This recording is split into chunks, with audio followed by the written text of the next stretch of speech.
SEC is said to be hiding documents that could impact XRP price to skyrocket soon. Watch this video to learn more about it and more XRP updates. Welcome to Crypto Live. Don't forget to like this video and subscribe to our channel to stay updated on our upcoming videos about cryptocurrencies. Currently, the XRP community and the American government are in a heated discussion regarding the current relationship between the XRP coin and cryptocurrencies in general.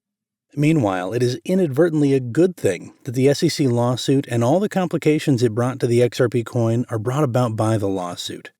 But why is this so?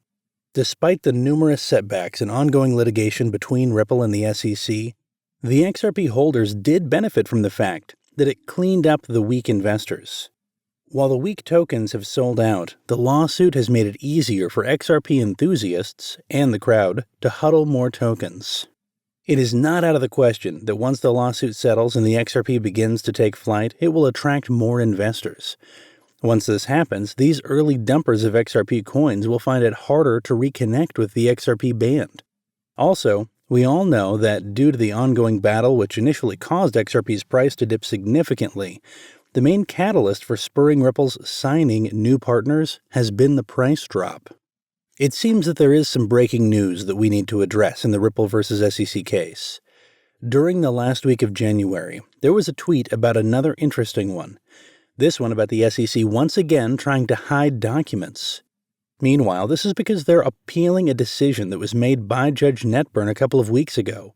Therefore, I will tell you exactly what they're trying to hide and what some experts believe will happen if they can hide anything from Ripple. Naturally, this follows on the heels of some dramatic price drops across the entire crypto sector. The price of Bitcoin fell right around $34,000 during the last week of January, making this the lowest level since July. Understandably, many people in the crypto industry were sent reeling. Some panicked and sold their crypto. Others panicked but bought more. In addition, if you look at XRP at the same time, the price is currently at about 56 cents, which is down approximately 50% compared to a few months ago. People are looking at this as one of those catalysts that are making them look at XRP as a potential all-in moment, since some people still believe this is a bull market in the cryptocurrency sector, where the only way forward is upwards. And this just released news will certainly help in that regard.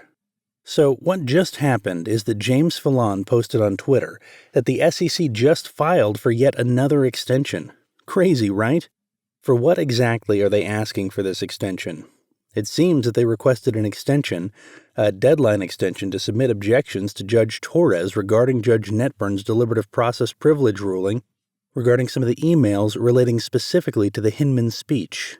They're trying to dispute that they need to provide these emails to Ripple for some reason they're not willing to disclose. Thus, they are fighting back, and they intend to present their arguments to the court to get Hinman's speech to be considered as guidance, and therefore these emails are kept protected.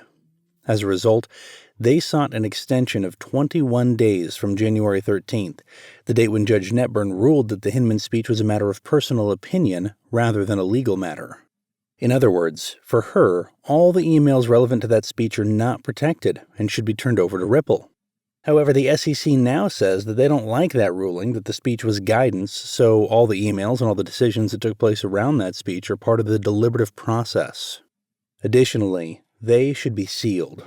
They should be private, so Ripple cannot see them. Moreover, they're going to present even more evidence for that case, so it should be interesting to see how that plays out. As a result of some replies from James K. Fallon and Jeremy Hogan, and, of course, outside attorneys covering the Ripple versus SEC case, such information has been provided. Earlier, James Fallon said that they had two choices.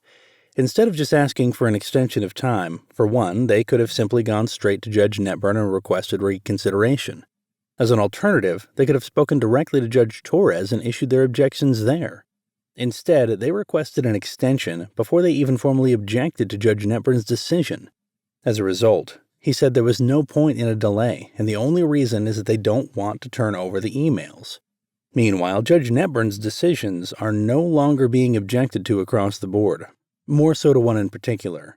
What they're asking for is a partial reconsideration regarding Bill Hinman's remarks and the notion of will. As a result of Judge Netburn's ruling, this speech will now be considered as an opinion, However, according to the SEC, the judge has ruled in favor of the company, which is now official. The SEC is not happy with this ruling, and they want it to be discussed as guidance, as I mentioned earlier, so that all emails and communications they have about that speech are protected. Therefore, the SEC now appears to be caught in a doublespeak, as both the SEC and Bill Hinman have both stated that the speech was his own opinion. But on other occasions, they've stated no, that email was guidance. Remember when it was said that these things were opinions, then we were told it was guidance, and then a couple of weeks later that it was corrected and say it was guidance rather than an opinion?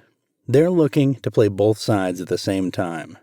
So Jeremy Hogan put out an open letter on Twitter regarding the SEC's actual actions, and with regards to the double talk, trying to claim that it was both advice and an opinion depending on which is more helpful at that particular moment. Jeremy Hogan claimed on Twitter that he has seen this play out in court before, and he believes it usually indicates that Ripple knows exactly what he's planning to do with his ace.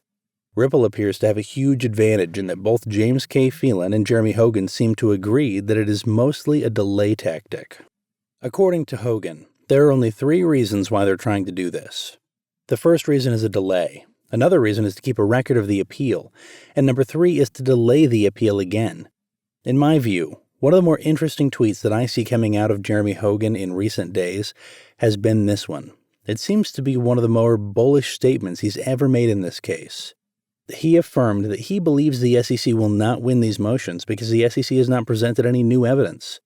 Further, it is also cited that according to him, or according to a case law about it, to request and receive one of these motions during a case, you will need either new evidence or changes in controls or changes to the law. In the most bullish tweet he has sent yet, he said that these motions guarantee the SEC will stop this litigation if the SEC fears losing a major issue and creating precedents that make extending its control increasingly difficult. Hogan mentioned several months ago that the SEC cannot lose this case, right? They would prefer to settle than to go to trial and lose because anything that would take away their upper hand in going after anyone else within the crypto community, their ability to control it, would be thrown out the window. So here we are again, with a series of things starting to come out on which the SEC is once again trying to keep a lid on. People on Twitter are responding that Judge Netburn has requested these documents almost a year ago, and I'm seeing people responding to that. As we suspected most of the year, and now that they know they will probably lose, they're trying to conceal or simply delay bringing the case forward. In case of Ripple is correct. There was no regulatory clarity regarding whether XRP was a security or a different digital asset in the space during the past 7 years. Whether or not there were security issues and how to address them if they were unclear might come up in these emails. They might be bombshells for all we know, and it is for this reason that it is one of the most important things in the case so far. That's all for this video about crypto, and thank you for watching. If you would like to receive updates on the crypto market, make sure you click the subscribe and bell button.